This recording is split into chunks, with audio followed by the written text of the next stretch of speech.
organisation who does such brilliant work. And that's just reminded me, I hope it's okay with you all, that we are going to be recording this session. I hope that's okay. You were told in advance, I believe. This is obviously something we can share with people and people will enjoy watching at a later date. So just a few words about our big subject tonight, and in fact this week. This week is massive hedgerow week, and CPRE did a big launch in Parliament on Monday of our new hedgerow reports. Hedge Fund, it's called. A very good pun there, sure you'll enjoy that. About the benefits to obviously to nature and the climate from hedgerows, but also to the economy and society. And the report talks about how vital hedgerows are to our vision of a beautiful and thriving countryside for all, but also of how we've lost 50% of them in Britain since the Second World War because of the changes in agricultural practice in the 20th century. But however, there's a revival now and the recognition that hedgerows bring huge benefits to biodiversity. They're host, of course, to 130 plus of Britain's most endangered species. They actually benefit farmers because they are natural predators. I've got a bit of interference there. If you could mute, that'd be very helpful. And they also are a potential for economic benefits. And we've. If you want to get me some earphones, I'll just listen to it. You mute your mics, please. I think we've got one or two. It's my fault. I should have got it at 6 and then we could have eaten and then listened to this. We've announced a target. So CPRE's target, which is a target the government's own climate change committee have endorsed, of increasing hedgerow coverage by 40% by 2050. And that's a pretty ambitious target. But if we achieve that, we will also create jobs and huge benefits for flood alleviation and tackling the climate emergency. But I'm not going to take all the thunder from our main speaker today. That's all I'm going to say about hedges, except that Shropshire CPRE are doing a whole lot of practical work on the ground, because CPRE doesn't just do policy and campaigning work. We actually put our money where our mouth is, and the local group in Shropshire are doing hedgelaying training for youngsters and adults, Zoom talks, of course this is the first of those, and hedge walks all over this summer and autumn, and working with forest schools as well. So, and this is a long-term programme of hedge planting. So tonight is the first talk of the Zoom series. I was asked to say it's open to everyone, not just people from Shropshire, but looking at the chat, I can quite see you've got that point already. We've got amazing audience from the USA, Leamington Spa, Vancouver, Liverpool, Eastbourne, Aberystwyth. Thank you very much indeed for joining us. I'm actually in North London at the moment, so we really are a national audience for a very, very interesting Shropshire talk. As I mentioned, the talk is being recorded. If you want to switch your camera off, you may do so, of course. So it just remains for me to introduce our speaker for the night, for the evenings. Our speaker is John Wright, the author and foraging expert.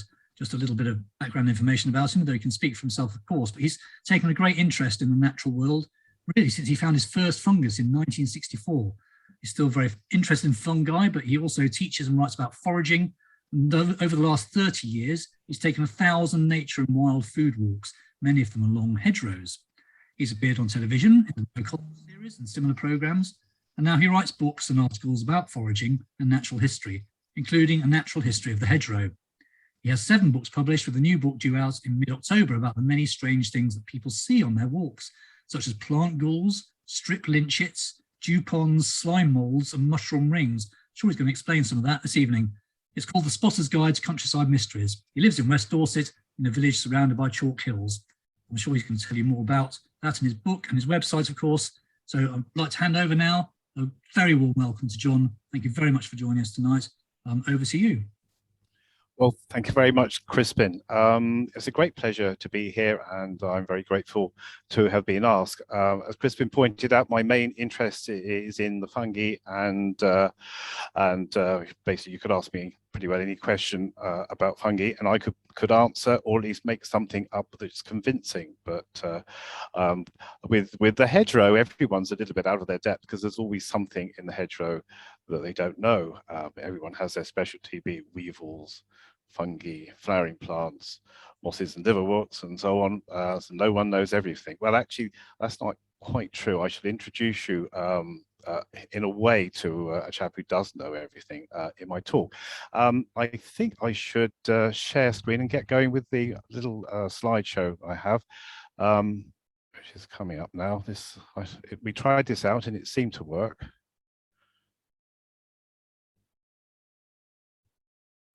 And sticky fingers, that's not helping at all. Oh, here we go.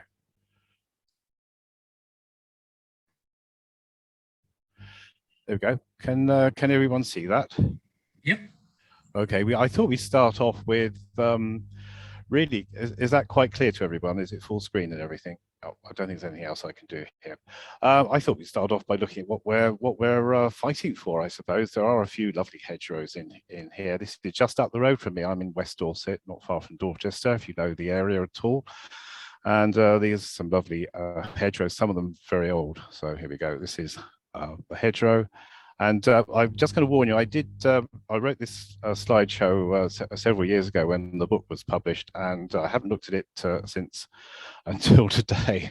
And I have reworked it and been through the whole thing, but every slide will come as just as much as a surprise to me as it does to you. So there could be some hesitations, deviations, and repetitions. Right, let's go straight in. I think this is a very important question. I did spend quite a lot of time when I was writing the book giving it some thought. What are hedges for? When you think about it, you have to think quite hard. In fact, there's a list. We go through them one at a time. Containing stock, of course, if you've got cattle or sometimes sheep, then you need to contain them. You don't want your cattle wandering all over the countryside and trampling on crops, or your crops or someone else's crops. So that's one. Excluding predators from stock, not such an issue these days. We do not have wolves anymore, but we do have dogs. Not sure much being done about the dogs, but that was one very good reason for having them. Protecting crops from wild and domestic grazing animals. Of course, you don't want deer in your cornfield, and indeed you don't want your own cattle or sheep in your cornfield. Shelter for crops and stock. I'm not sure how effective this is. It does come with a slight price in that you lose a little bit of arable land, or the grass grows poorer underneath a hedgerow, or at least a hedgerow that's big enough to shelter behind. Prevention of soil erosion. I expect you've all heard of that one. I'm not going into great detail on these things. And as a resource for fuel, construction material, and for food and medicine. This was very, very important in the past, and in many parts of the world. Foraging or collecting stuff from the wild is extremely important. As Crispin noted, I have written several books on foraging. So it's one very dear to my heart, and I've done many hedgerow forays over the years. But as I said, it was very important in the past, and indeed still today, not so much in England or Britain, where people lived pretty well a subsistence life. There was a very little grain produced. Meat was a rarity for the poor. So any food they can get from the hedgerow, indeed any medicine, would be very welcome. Drainage, of course, if it's accompanied by a ditch, which still applies today. That's one of the things called ecosystem services. I expect Crispin is familiar with such newspeak, and it's very. It seems very awkward in the romantic context of the hedgerow.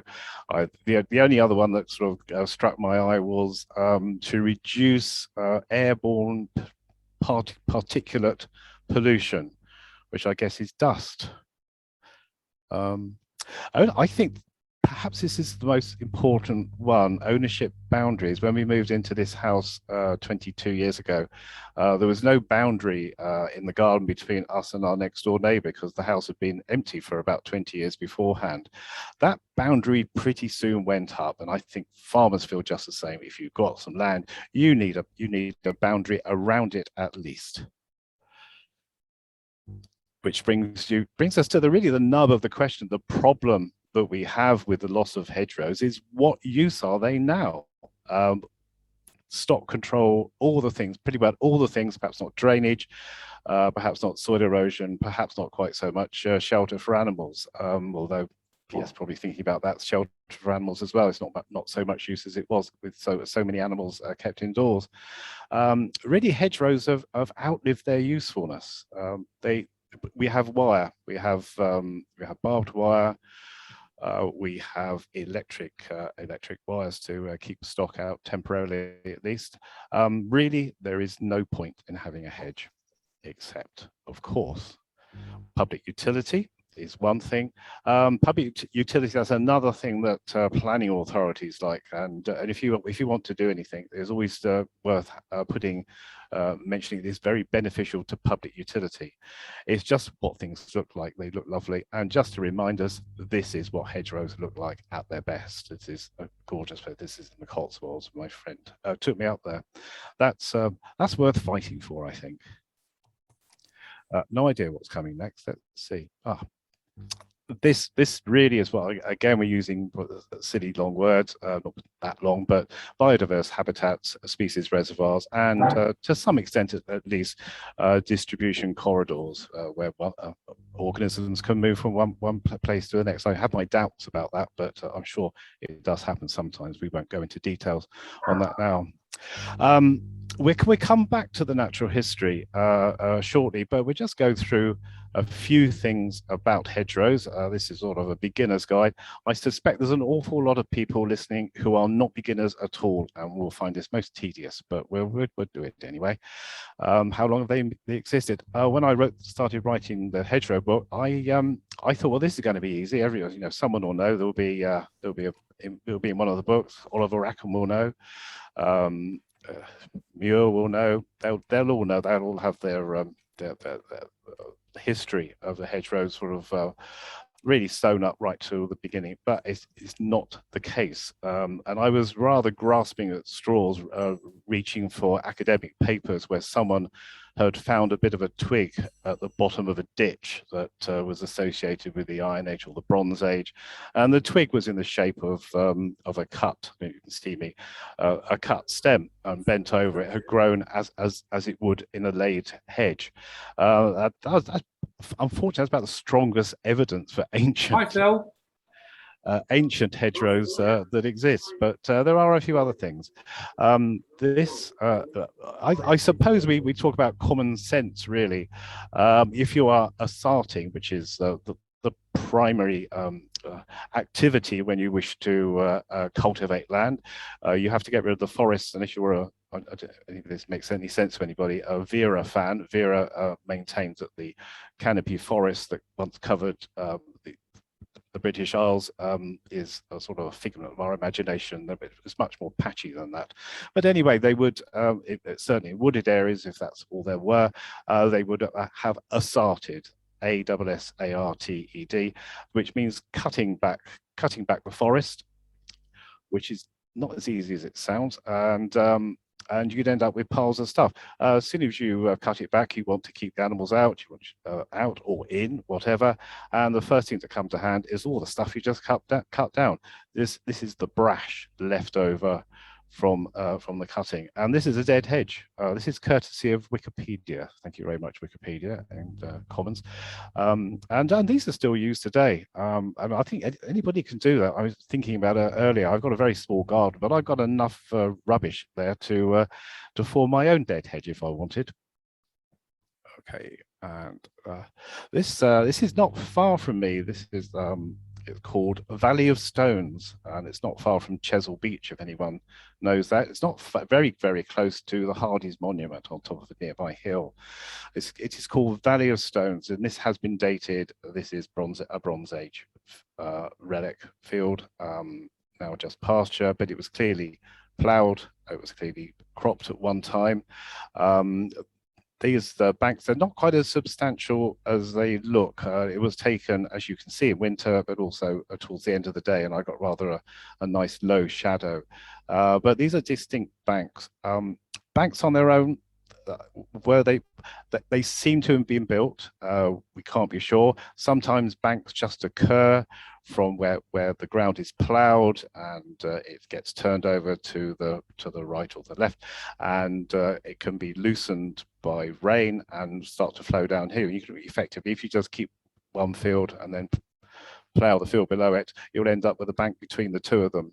But these look a bit more dramatic. That they were, I think they're constructed fields, constructed banks. I think it's extremely unlikely that they put up banks without putting hedges on top of them.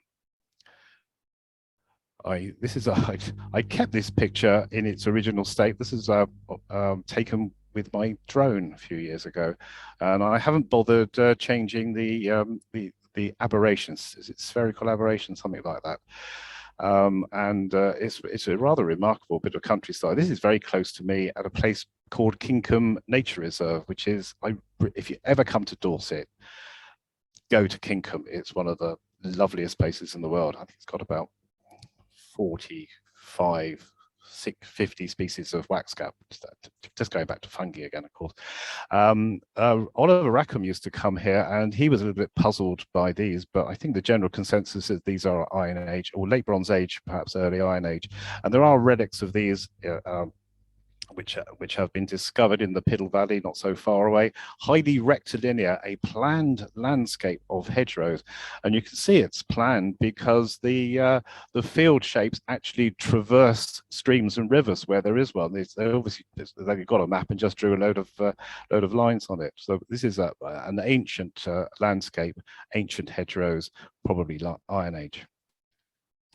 That's a look from above. That's a remarkable field. There's a field there which is barely half an acre, and enormous hedges. These are ancient hedges, and so many wonderful things in them.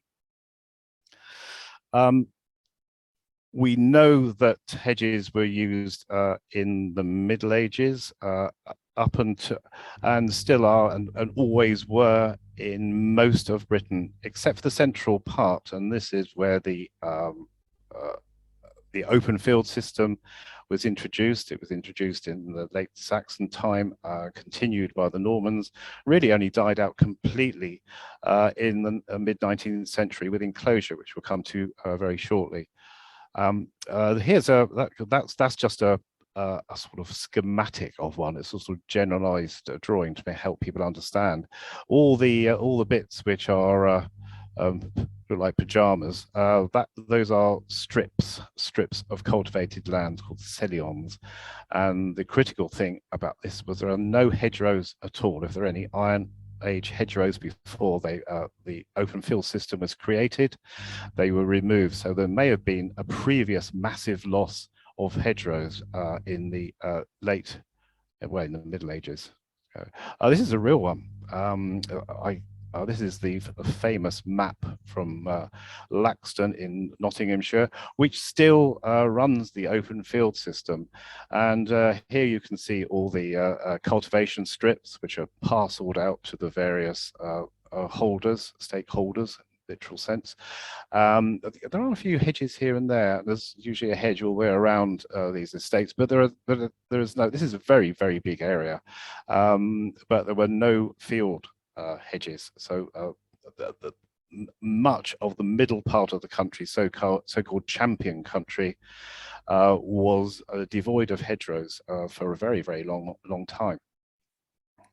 Instead, that cost me a fortune to get permission to use that image in my book. I can't remember who it was, a Bodleian Library. They were obviously short of a bob or two that day. This, yes, I know this is a wall. I just couldn't find a picture of rectilinear hedges apart from the Iron Age one. This is an enclosure hedge, an enclosure wall. I had a bit of trouble in the book. I was very pleased to discover that there is a word for, there's two words, there's enclosure and enclosure.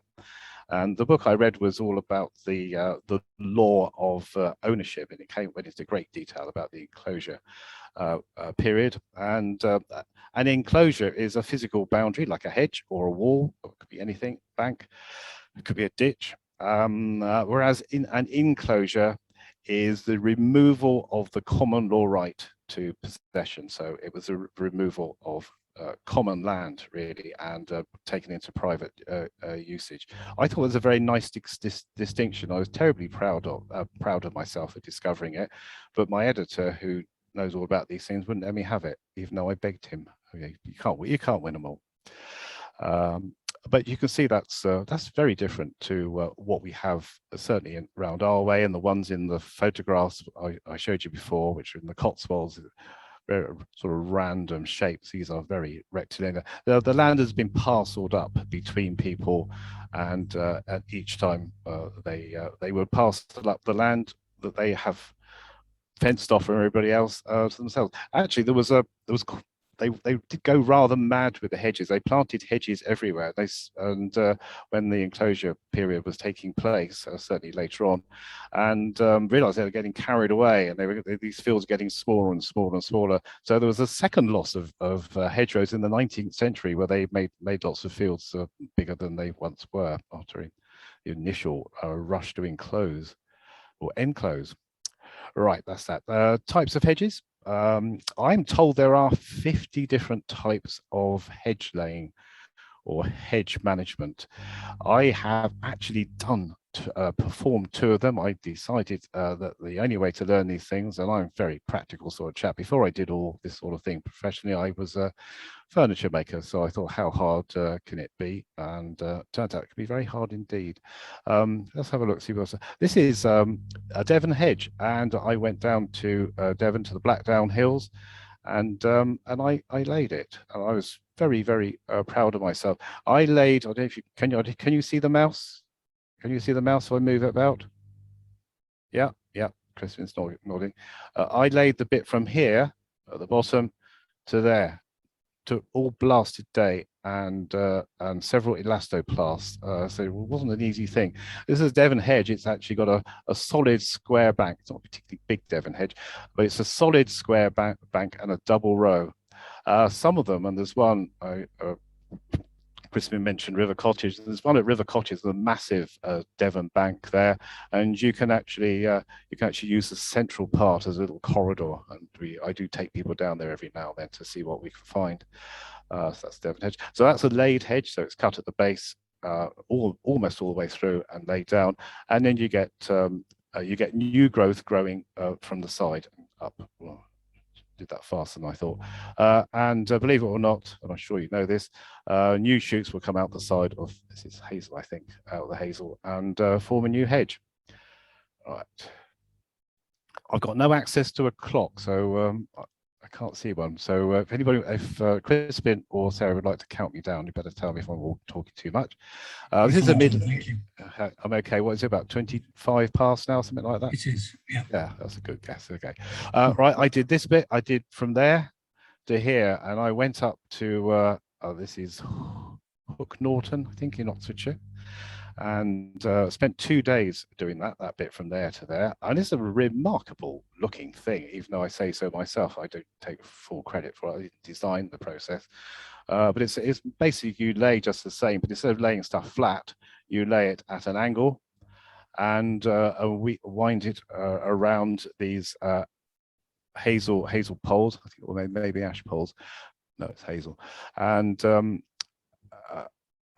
then it's all finished off with heathering, which is again hazel, much smaller, or coppiced, of course. Coppice is another very important thing. And the interesting thing is that you get a plain side like this, and you get the other side, which is very bushy. And the general idea was this side would be for arable, and the other side would be for stock. And because the stock couldn't be bothered to go through all that, as well as the hedge, and they also had the advantage they could eat some of the leaves of the plant. I haven't said this, but it's important to note that the enclosure period was pretty much all hawthorn. There was thousands of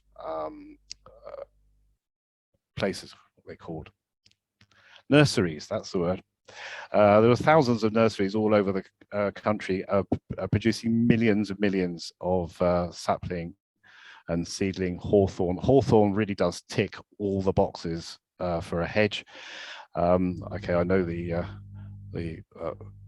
othering and so on is hazel, but most of the hedge is, or not this one particularly, but were hawthorn. It does tick all the boxes. It's not called hawthorn for nothing. It's got lots of prickles on it. It survives the laying process very easily. It's very long-lived, doesn't get any nasty diseases, and it doesn't shoot up all over the place. One of the problems with blackthorn, which is what we get a lot down here, as well as the hazel, is that it sends out runners, and you get the first thing we had to do when we got to that hedge I showed you just now, which is largely blackthorn, the Devon hedge, was to cut the forest of blackthorn, which had managed to shoot up all the way around it. In fact, I think we had to do it here as well. This is one I found just down the road, and it winds its way around trees. All a fancy looking thing, isn't it? Lovely. I can assure you this is a hedge, even though it doesn't look remotely like one. It looks like a stone wall. It's a Cornish hedge. If you go to Cornwall and you say, I like your stone wall, you're going to smack in the mouth because it's a hedge. These are stunning creations, lovingly made, because every stone is put there by hand. Basically, it's a facing of stone either side, and with earth packed down in the middle. And it is earth, not soil. It mustn't have any organic matter in it whatsoever, or traces. It's okay, because as that rots out, it will gradually hollow your hedge. It is gently planted on top. This one's planted with a bit of a lawn. It looks rather nice. I'm sure that's rather interesting grassland up there, grazed by the occasional council mower, no doubt, or passing horse. I just noticed the crisp packet at the bottom.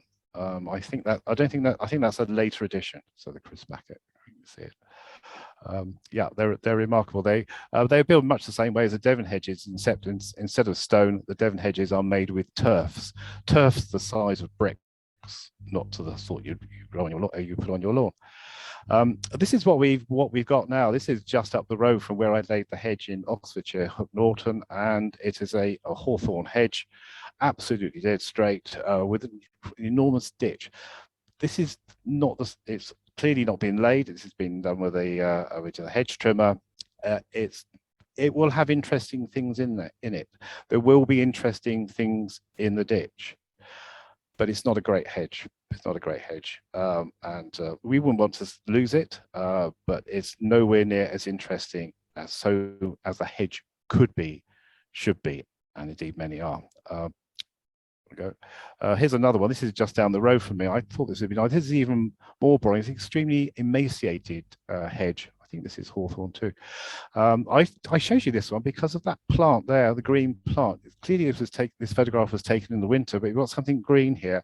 I cannot resist giving you a foraging tip, and that is if you see a green growth early on in the year when all around it, apart from things like ivy, is brown, that's going to be a wild gooseberry plant. So mark it put a red mark on the tape on the top, and then you can go back and pick gooseberries later in the year. They're not very productive, but it's just to know that you have. How much? Well, I'm afraid I'm going to disagree with Crispin here, but I don't have to tell anybody that I got this from. I got it here. The ecology of hedgerows and field margins, and they point out how difficult it is to work out how many hedges have been lost. I've done my own research quite a bit, spending hours and days poring over maps and looking at maps now and maps in the past, and aerial photographs and maps in the past. It's very difficult to tell what was a hedge and what was not, and indeed what is a hedge and what isn't. The original idea was about 41%, which is not far off what Crispin suggests. The author, or at least whoever he refers, John W. Dover, complained to him. If you think 26% is more likely. I do tend, and I hate to go against the grain, with the lower estimate, or at least I'm going to hedge my bets. Haha, joke. See. And go somewhere in between. And I did look at, this is the sort of thing I was doing. I really can't remember. It's either 1943 or a 1902 map. And it shows the fields, if not the hedges. And I did work out that it wasn't too bad. It does vary from wherever you are. I'm sorry, this is very difficult for you to see, and I don't think you'll get very much information from it. You can see there's been quite a bit of loss. However, there is one peculiarity of hedges that I'm trying to find an example on here. I don't know if you can see me going around there. I know there's been Oh, that had a hedge in. If you have two fields next to one another, each 100 meters square, it means you have a hedge between them to form a figure of 8. If you take out that hedge, you removed 100 meters of hedge, but doubled the size of the field. So you get a lot of extra field for the removal of a small amount of hedge. Does that make sense? Crispin, nod or shake your head. I can see you. Yeah, so you do get a lot of hedge. So you don't need to sort of, if you want to double the size of the field, you actually, it works out a seventh. You only lose a seventh of it. You do the arithmetic. Got a few more of these. This is Lincolnshire. Well, that's, yeah, I mean, that's lost a bit. Not sure they ever had many in Lincolnshire, but I'll come back to Lincolnshire in a minute. And that's Wiltshire. It's hugely different. Dorset. Dorset's a little bit like Lincolnshire in parts, because we have the chalk downlands, which has been ploughed up, which is a great shame. But that was very seldom hedged. And we got Devon. These are all on the same scale, and it shows you how different field sizes and hedge density is from one county to the next. So I've got the other slide underneath. This is Lincolnshire. If you compare those two, this is a remarkable difference. There's probably 4, 5, 6 times as much hedge in the Devon area as in Lincolnshire. What else might confuse people? Well, sometimes hedges get subsumed into other things. This is, well, I'm saying it's a hedge. It's beech, so it's likely to be a boundary hedge. You know, an estate boundary hedge. It could possibly be a vegetated wood bank, but let's go with hedgerow. It's got woods either side. It doesn't show up as a hedge, but quite frankly, this is a wonderful habitat. The fungi, it's beech. There's lots of fungi associated with beech. Lots of invertebrates growing in it. It's not lost. It's just changed. This does happen quite a lot, and you do have them subsumed into something else where they can no longer be seen. Sometimes you get a lot of these. This was once a hedge, not particularly interesting. I think for its artistic value alone, I think it's rather wonderful. It's sort of natural bonsai trees of our countryside, and they are rather beautiful. The sun coming through them, they look beautiful. Of course, it's always somewhere for a bird to perch on, and there's a few berries on those hawthorns. Let's have another one. This you see this quite a lot as well. This would no longer really be called a hedge. It's not a hedge, but really these are quite mature trees. You can see they were once hedges. You can see that as an overgrown laid bit which has been cut off and grown up at the side. This one's could do the same. Massive bases. These are ancient trees. Old trees are desperately important for natural history. It's only on the older trees you get preponderance of lichens, assuming that the air is fairly pure. It's the place where you get the most interesting fungi. Some fungi will not go near a tree until it's 200 or 300, 400 years old. And I think we should be proud at least of one thing in Britain is the number of very large trees we have here. Most of our European friends are sort of appalled that we should leave these trees to just sit there not doing anything very much. And as a buyer of French oak, which is really good stuff, I can see they were much more keen on plantations and so on. But we have a sort of romantic association with old trees, and I think it's a very good thing. Pollarded trees especially, and they produce the most amazing biodiversity. I do not like that word, but we'll use it, shall we? I mean, this is another remnant of a hedge. I think that's a lime. I couldn't see the leaves quicker. This is a remnant hedge. It's about 50 meters long, and you can see, you can't see this, you can see another tree here, and there's more to the left and to the right. This is a remnant of that hedge, and really it seems valueless. I mean, most people had that in their garden. Think, well, that's pretty, but I think it's time to take it down. I took my friend Brian. Remember I said I was going to tell you about this guy who knows absolutely everything? Well, that's Brian. He lives just down the road from me. He knows everything. If you asked him what he is, what's his specialty, he says that he would say he's a lichenologist, but he knows every other damn thing as well. I was with him earlier this year, and he counted, and he could only reach up to about there because he's quite short. He could only reach up to there, and he counted 25 species of lichen on that single tree. There's probably more at the top. So this is a really important tree, but dismissed. But it's a remnant hedge, but it's still valuable. That single tree is worth more than a mile of that Oxfordshire tree that I showed you earlier. What can be done? Well, this is something that's engaged many people in the CPRE, no less than anyone else. We can't really do, it's all pretty obvious. I did wonder why I put that slide in there. I think it gives you an idea of what involves in a hedge. We'll pass over that. This is one of those things produced by European Crop Protection. I haven't asked them if I can use this, but I don't see it. This is the sort of thing that happens now. Of course, a hedge is merely part of what is there. You have vegetation either side or one side, and you have a ditch as well. It's not just that you have the field margin as well. And there's this whole business of improving field margins. It's called a conservation headland, where you don't spray herbicides. You can spray fungicides. You don't spray herbicides, and you remove. Whoops, here we go. And you don't you don't fertilize it. Let's go on a little bit. Well, this is what we do. We conserve what we have and plant more hedges, really. I would say the important thing is that things are left a long time. One of the problems I noticed, remember, set aside before and things like the conservation headland and so on. I sort of rather despaired at the amount of money that was spent on these in the past, because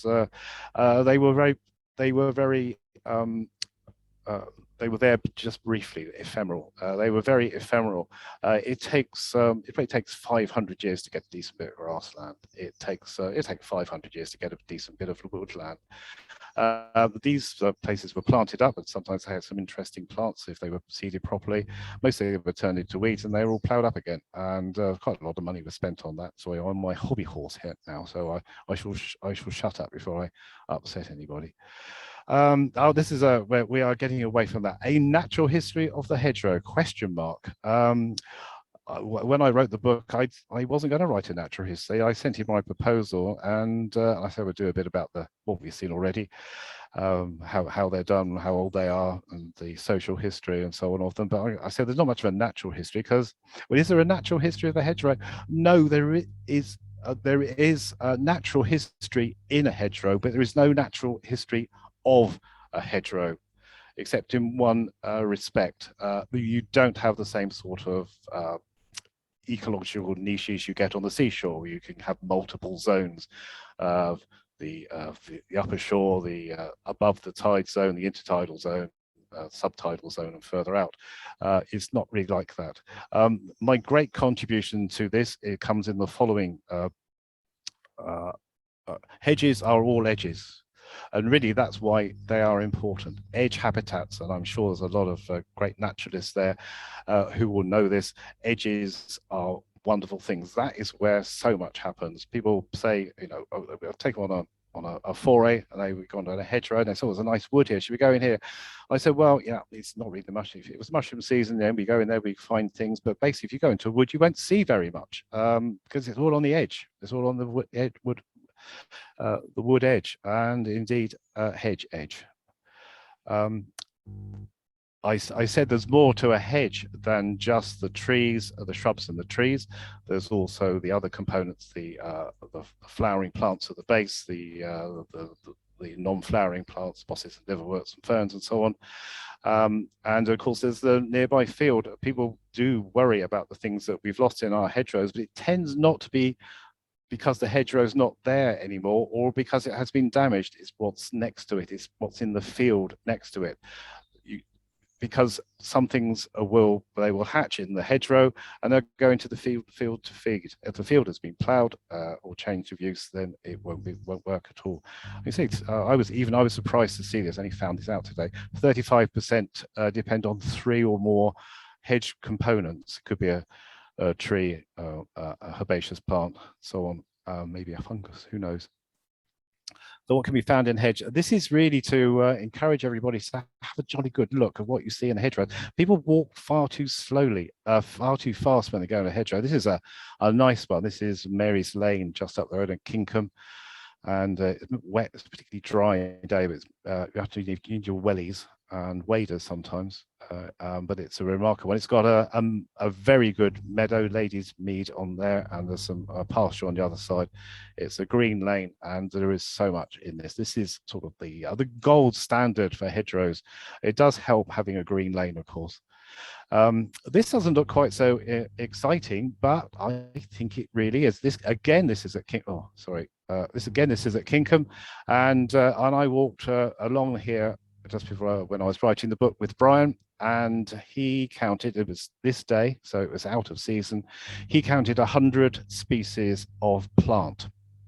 100 species of plant, including the grasses, which, as you can see, won't even flower, so it takes some doing. But that's a remarkable number of plants in a very short length of bank. It is a hedgerow. I know it's got some standards and a rather poorly laid one there, and a ditch with the other side of the ditch is the road, but I think it makes the point. Rob Walton had a similar hedge. I don't know if some of you know Dr. Rob Walton. He's a great naturalist, and this is his hedge. And I went to see him, and he walked that hedge for 2 years and collected specimens of plants, identified plants, counted the birds. Any bird that stopped there, not just flying over didn't count, but if it stopped there, that was fine. Animals, invertebrates, fungi, and so on. He got 100 fungi. All in all, I can't remember the precise amount. After 2 years, he had 2,100 species in a 90-meter hedge. Maybe in a 70-meter hedge, but it doesn't matter. Which is a lot of species. It really is. Most of them, of course, were invertebrates. There are lots of invertebrates. Well, that's really something which is important about hedges in general, indeed natural history in general. For every plant, you'll get 10 associated fungi and probably 20 associated invertebrates. So this is really important. This is where slowing down and actually seeing what is there helps. I did some research for another book, and I was going at 1/4 mile an hour. And no one ever goes out with me anymore. My daughter Lily said the only safe time to go out with me is at night because I can't see anything to stop and look at. But do slow down. We've got a few things. Oh, well, this is the sort of showy side of it. With I think that's a field rows. Of course, everybody knows that, and that's lovely. People would love to see that in hedgerows, and they should. It's beautiful. It's exquisite stuff. But there's some more smaller stuff. This was in a hollowed out ash tree that I found in a hedgerow up at Hogcliffe Farm Nature Reserve near me. I haven't given it a name because I'm not 100% sure of its specific epithet, but it is Plutius. It's quite an exquisite little thing. They're only about ½ an inch across, those caps. This is another fungus. This is actually, technically it's related to the other one. It's a Pseudoancient, if that makes any sense to you. These are actually 1 millimeter across. I sort of fiddled around with my microscope and got these slightly fuzzy image, each about 1 millimeter, some maybe 2 millimeters across, tiny little things. These were growing on a nettle stem. In fact, there were 4 other fungi growing on a dead nettle stem. This is the sort of thing that people don't see. This is the sort of thing that that we should treasure. This is life. This is as much a piece of life as an oak tree is. It's a glory, and you have to look close to actually appreciate these things. This is one I've never seen. This is one of Brian's photographs. This is Phyllophora ribes, which is a bracket fungus that grows only on spindle tree. I think I got that right. I don't know if you can see that. This is a tiny little mushroom, and the cap is about 2 millimeters, 3 millimeters across, and that grows only on holly leaves. But again, you have to look close. You don't have to look close for that. Chicken of the woods grows on oak, very common in hedgerows. Now we get to the basic, sort of interesting things. I love rust fungi. Rust fungi. This is a typical one on the bramble, and the smut fungi. Well, how are we doing for time, Crispin? Do you know? Absolutely fine, John. It's 7:45, so Right, okay. I haven't got too much to go. I'm not going to digress. This is a great one. Crispin was very kind enough to mention my new book, and I went into great detail of this. These are called, this is red campion. I don't think there was ever a name for pink in the past. There's lots of things called red, but when actually they're pink. And do you notice anything odd about them? Is they have a black center which should be yellow, and that's a smut fungus. And I hope I'm not going to offend anybody about this, but it's actually a sexually transmitted disease of plants, and this is produced on the male anthers, and it is to transfer probably by insect pollination, well, insect transfer to an uninfected plant and an uninfected flower, which then infects the entirety of the new new plant, infected plant. They are perennial all plants, by the way, and it will feed on the plant and then grow throughout it until next year. It will produce flowers, spores on the anthers again. That black mass there is spores. I think I've neglected to tell you that. The black mass of spores is formed on the new plant, but it's only formed on the anthers. Theoretically, it would be much better with a female flower because they are larger and they are also a little bit longer lived, but they don't have anthers. So what the smut fungus does is change the sex of the plant. A female plant becomes a male plant, produces anthers, and the smut fungus is happy because it can reproduce. I think that's one of the most remarkable stories of the hedgerow, and this is a common, I've seen it half a dozen times. This is one of the common occurrences. This, I guess many of you will have seen this, perhaps the most beautiful of all the galls. This is Diplolepsis rosie, which I think is they're wasps, the gall wasps, and eggs are laid, and it actually changes the way the plant produces its tissue. Instead of producing a rose hip, it will produce what is effectively a fortified dining room for the use of the gall wasp, or whatever our thing calls it. There's several of these. It's not always insects or invertebrates. Sometimes it's fungi. This is Taphrina prunai. Taphrina is a bit of a career parasite because it infects many. It's a Taphrina that causes witch's broom. And these would have been sloes, but the fungus has changed the whole mechanism by which the plant produces sloes and makes them turn into a fruiting body, or a fruiting body for the fungus. We've probably seen all of these. Lots of people show me these spangle galls, and they say, "Oh, is this a fungus, John?" And I said, no, but I'm glad you're looking.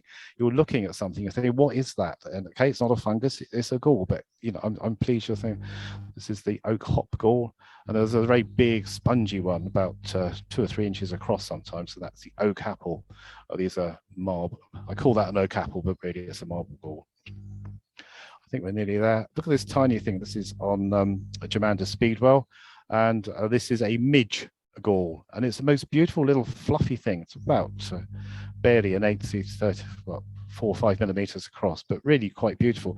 You have to look carefully to see that sort of thing. This is down the Mary's Mead Lane. I'm afraid I took Brian on this one. So you can thank Brian, not me, for all this. He had a look at it, and those were the mosses he found on the trunk. And another one which wasn't a moss, it was a liverwort. And he just came straight out with the names. I wrote them down there and then. I found out his secret. He's a lovely chap.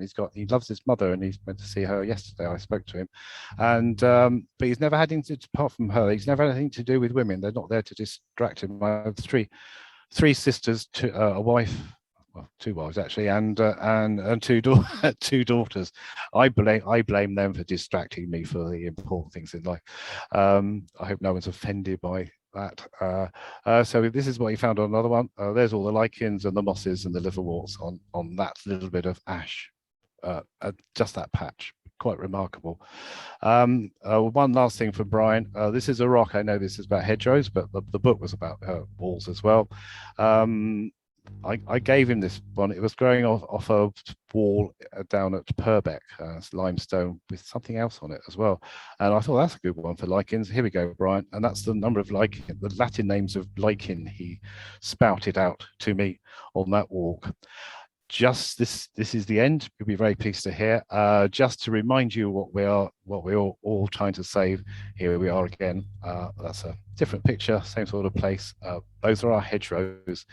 They are wonderful places. They are places of adventure, places to learn, and we must protect them. Thank you. John, thank you so much. And I'm sure nobody's pleased that you're fishing there. It's absolutely fascinating.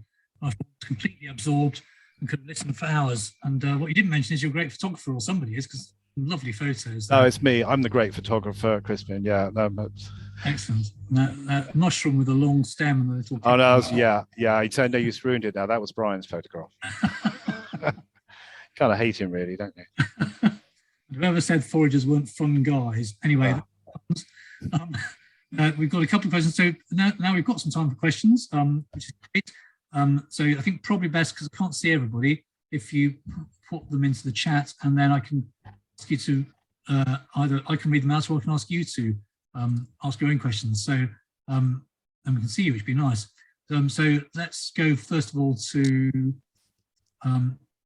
Tina. Sorry, the second name isn't appearing on my screen for some reason. Who asked first question about any value in restoring remnant hedgerows. Tina, do you want to turn your camera on and ask your question? Hi, afraid my camera isn't working. So don't worry. I can't do that. I just wanted to ask if there's any value in restoring remnant hedgerows, and if so, how do you go about doing it? Yeah, I'm not so sure about the how, but I would certainly say yes. There will be, there may well be an ancient seed stock there, pushing the bounds a little bit, but there will be, it will have some sort of memory of age to it, and there will be something there which would otherwise take 100, 200 years to get. Depends on the hedgerows, really.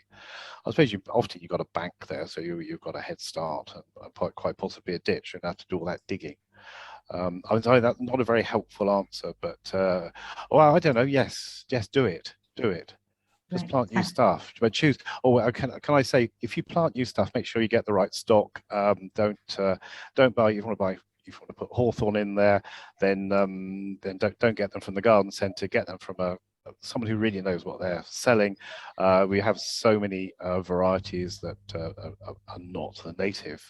I know this is all slightly suspect about not wanting foreign plants here, but they often aren't tuned to our seasons. You end up with the hawthorn flowering at the wrong time of year for the pollinating plants that feed on it, or indeed pollinate it. So yeah, get the right stock. Yeah. Okay.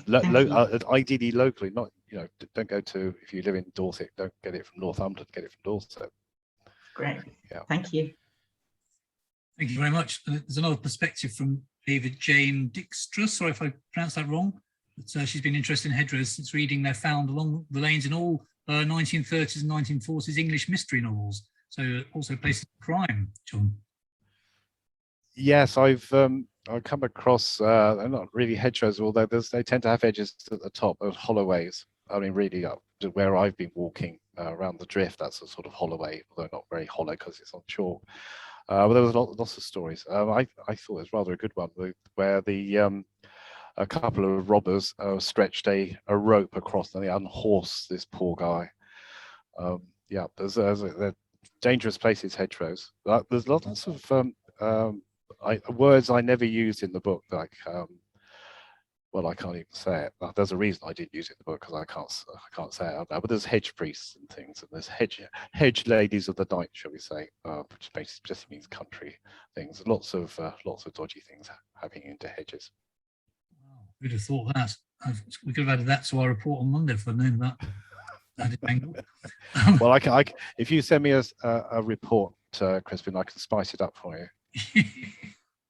So Jane from Aberystwyth wants to know how old you were when you first became interested in hedgerows. And this is a catch question because Hedgerow. I said what year it was earlier, so those who are listening carefully will be able to work out how old you are now. But yeah. Yeah, well, okay. Well, was it a childhood thing? I was 70 last Friday, Situate. I know it's difficult to believe. I can't believe it myself. Yeah, I took an early interest. I thought the hedgerows came later, I suppose. It was when I moved to West Dorset, really, which is 40 years ago. Where we are relative newcomers. I was brought up in Hampshire. I was born in Hook, which is a little village. Yeah, I kind of fancied this young lady when I was about 14, and she was very much into natural history. We went ponding together. That's not a euphemism. We went ponding together, and yeah. Anyway, she went the way of all flesh, and I just entranced by the amoeba and the hydra floating around in this jar, and I just looked at this jar for days and weeks. I'm just entranced by what was going on. Yeah, so hedgerows could be passion killers. That's another subject. Yeah, possibly. We got a question from Chaz Warren. Chaz, do you want to ask your question? Yes, by all means. Thank you. Right. I try to plant a length of hedge every winter. I've got a little bit of land which isn't enclosed, and I'm busy trying to enclose it. And what I'm hoping to do is make something that's a sort of pseudo-ancient hedge, in the sense I'm not just planting hawthorn, but I'm planting lots of different native deciduous species. But is that a reasonable thing to do, to try and create that effect, or is there anything else we could do? I think it's a brilliant thing to do, because the more tree species you have, you can multiply that by 20 for all the other species you're going to get with it, because there are, so as I mentioned, for every plant you'll get 10 fungi and 20 invertebrates. If it's an oak tree, you can probably multiply both those numbers by 10 again, an order of magnitude. Yes, I do. But make sure they are native. You want to reproduce the native hedge.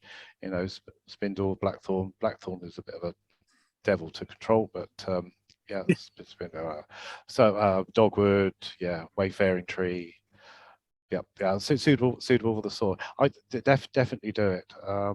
Yeah, I will put some oak in there as well if you can. Have you got room for a small standard oak? Yeah, there's some oak in there. That will up your species. Rowan, ash, spindle, dogwood, wild service tree, wild cherry, bird cherry. All sorts of good stuff in there. Oh, that's brilliant. You're doing a very fine job. Take care of the understory as well, the base. To make sure there's lots of things down there of interest as well. That I find more difficult, because that just tends to be grass and weeds, I'm afraid. How do I do that? Oh well, goodness knows. Yeah, no, don't know. Talk to somebody who actually knows what he's talking about, rather than merely encouraging like I am. Thanks very much. We've got another question from Dorothy. Dorothy, do you want to ask your question?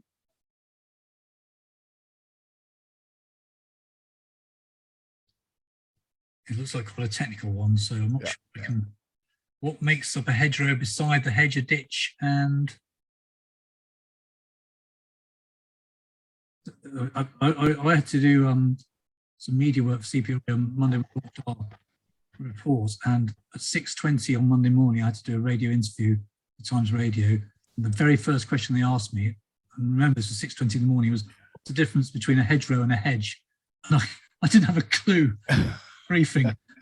So well, actually asked me that one.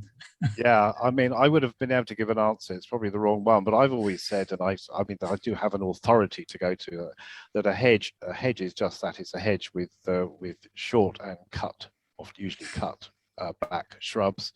A hedgerow has got standard trees in it as well. But there's another definition. I bought this book recently, which is a really good book, but very technical, a bit technical. And that comes up with a completely different definition. There's always definitions in natural history. I mean, there's a whole academic paper on the various terms used to describe strip lynchets, which are the terraces you get on the hillsides, usually with chalk. Yeah.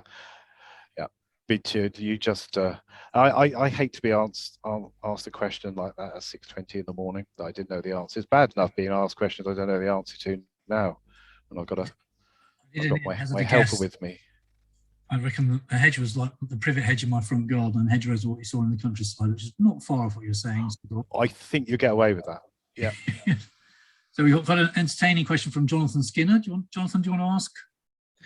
Sure. Although I'm sitting outside at our allotment gardens here in Leamington Spa, so I'm a bit dark. But yeah, I guess it's just sort of a question about your field pedagogy, to use a fancy word. What tricks do you use to get walking companions to pay attention to hedgerows?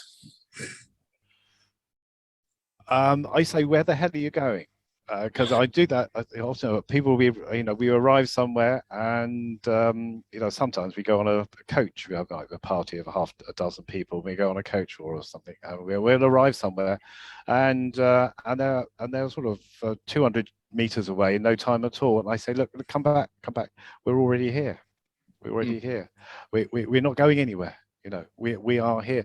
You just need to slow down, and you just show people, and it happens automatically.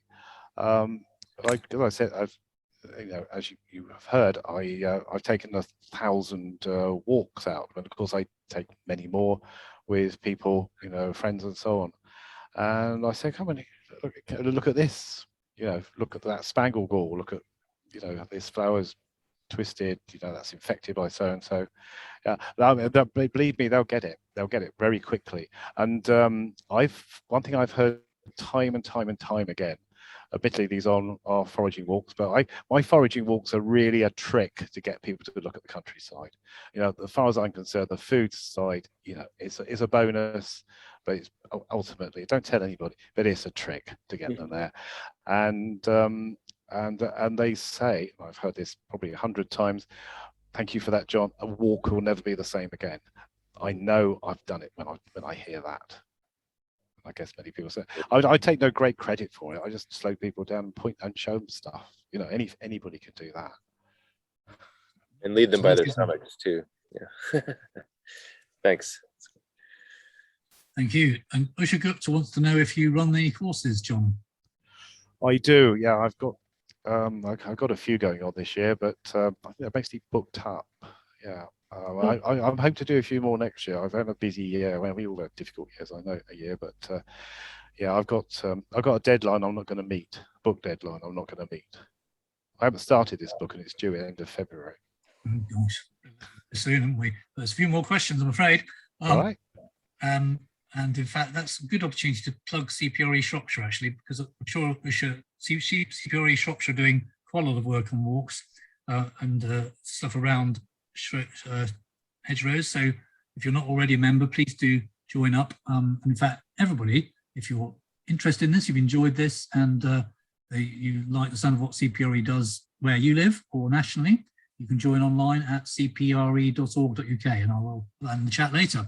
But that's enough plugging. I'm sure, John, you need to plug your book properly as well at some point. You need to give us the address or where we can find it. We've got a question from Ange Davis. Ange, do you want to ask this one? You there? Or I can read it out if that's better. I shall do that. Ange Davis wants to know, I'm renovating a community garden here in Liverpool.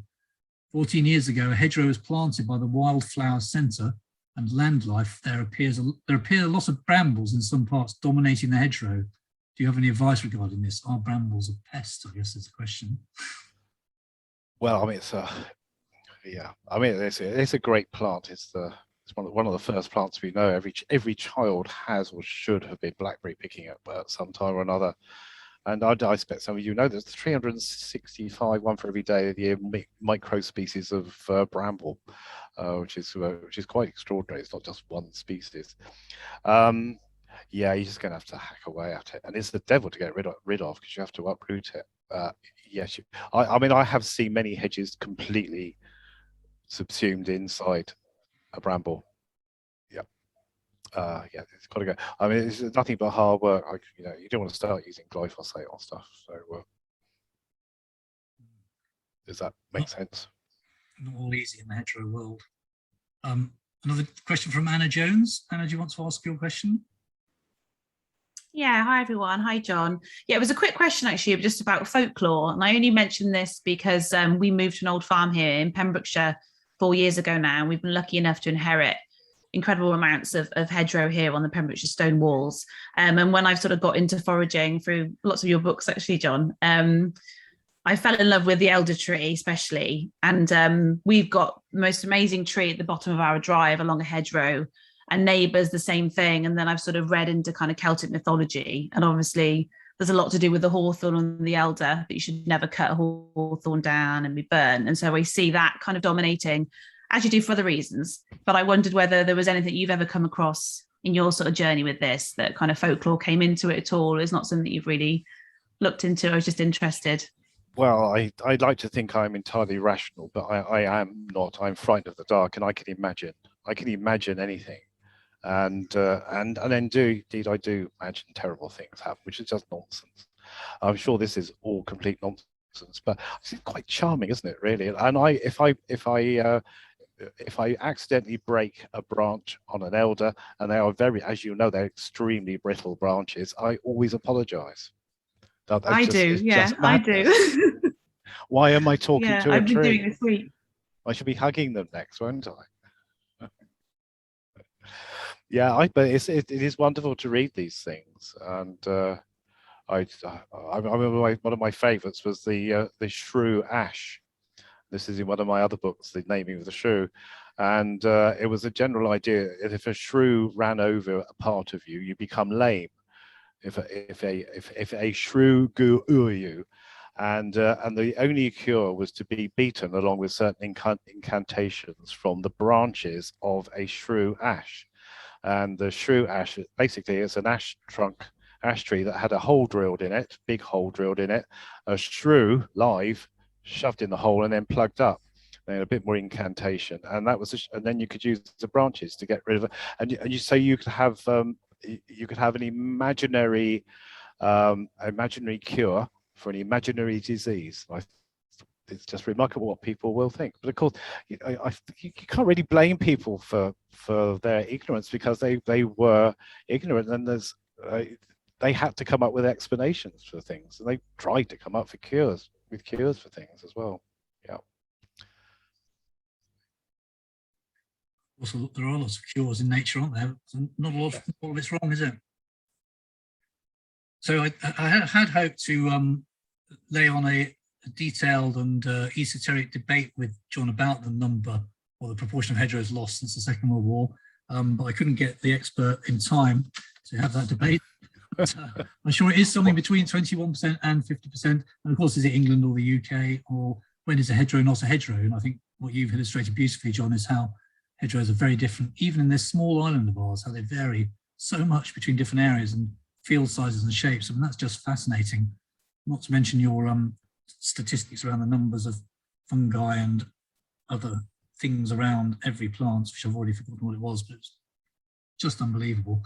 It is amazing that we can walk even as fast as you do, actually, down those lined lanes. So it's now last call for questions. I haven't got any more in the chat, but if there's anyone out there who's either I've missed accidentally, sorry about that, or has suddenly thought of a question or comment, please do shout now, put it in the chat, or forever hold your peace. If you unmute and turn your camera on and shout, then I think we'll probably hear you, and you can ask your question before John disappears for the evening. Otherwise, John, do you want to give us the address for your book, the book you based your talk on, or shall I just read it out? Oh, yeah, could you read that out? That's the Hedgerow book, yes. Yes, it's on Amazon, I'm afraid, but never mind. Or you probably find it in the bookshop. Natural History Hedgerow Ditches. That's all with hyphens in between. There's a number as well. So I think probably if you go onto Amazon and search Natural History Hedgerow Ditches and John Wright, it'll come up. And his website, which I'm sure will also help, is www.ediblebush.com / if you do / bookshop, you'll also find his book there, I suspect. Is that right, John? Well, yeah, I don't really sell them directly, but anymore, it's too much trouble. Right, well, Amazon search function is very effective then, isn't it? We've had a comment in here about in Ireland there were hedge schools before national schools were set up. you want to tell us a bit more about that? Satipania online. Oh, no. Interesting. I think it's just a word for country, really. Whether it was a derogatory word for country. If you prefix something with hedge, it's something that happens in the countryside. That's the impression I got. Is that right? So you're muted, I think, or we can't hear. Sorry, you might not be able to hear me very well, but no, but kind of the way that the education was, passed on before the national schools. I don't think it was derogatory. I think it was actually, yeah. That's interesting. Yeah. It may not be right, it was derogatory, John, but the word hedge denotes countryside. That's really interesting. Anything else? Any other questions or comments? As I've said, this is the start of a series. You will have had so much of hedgerows by the middle of next year from CPRE Shropshire. You will know absolutely everything. This is the first in a series of talks. And the next one is on Wednesday, the 20th of October, same time, 7 p.m. That's the 20th of October. And that's Megan Gimber from the People's Trust for Endangered Species on how to manage a hedge. So she'll be talking more about the things that live in them on the sounds of it. So you join CPRE Shropshire for that. John, did you want to say something? You looked as though no, you did. She this lady sounds as though she knows something more useful than I do. I can only do inspirational. I can't do anything practical. All feeling very inspired, which is just what we needed at the start of a series like this.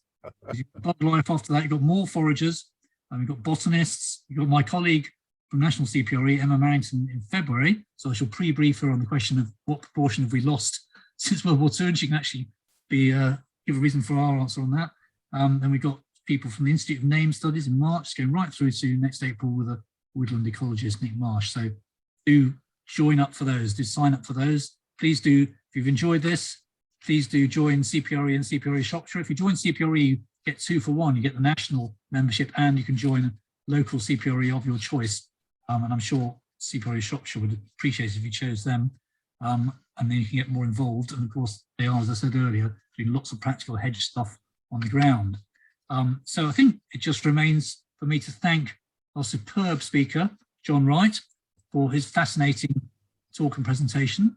So should we do a sort of Zoom round of applause for John? It's never quite right, this is it? But thank you very much, John. I think thank you. Thank you so much. Zoom. Please show it. You say that as a rousing applause, John. Thank you very much, everybody, for listening. I hope it was of interest and mildly entertaining, at least. And again, I'm very pleased to have been invited in the first place. So thank you, everybody, and hope to see some of you again, at least. Absolutely. And thanks to CPRE Shropshire, who've arranged the talk. And thank you, the audience from all over the world, coming to in a virtual Shropshire hedgerow situation. But a really fascinating evening, I'm sure you'll agree. And I hope you'll stay with the series into next spring. So have a lovely evening. Thank you very much again for joining us. Thank you again, John. Have a good evening and see you all again. Bye-bye. Bye-bye.